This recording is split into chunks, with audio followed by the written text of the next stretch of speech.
Pagbabasahin natin ang banal na kasulatan, makikita tayo lagi ng opening statement sa bawat kwento dyan.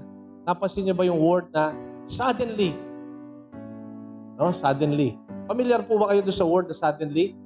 Suddenly, an angel of the Lord appeared in the midst of them. Suddenly, a violent storm attacked the boat. Inatake yung boat nila. Di ba? Ganyan ang nangyari. Di ba? No, one time, si Jesus Christ, sakasakay doon sa boat, natutulog sa ilalim ng boat, sa gilid ng boat, sa likod na parte ng boat.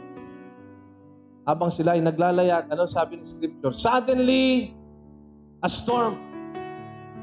No? Suddenly, the angel of the Lord appears. Sa Old Testament, puro may suddenly. There is a sudden turn of event.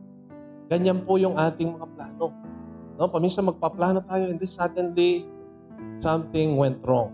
No? Something happened. No?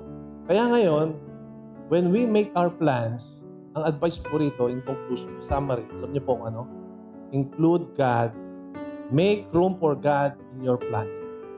Huwag na huwag kayong gagawa ng plano na hindi niyo i-involve ang Panginoon.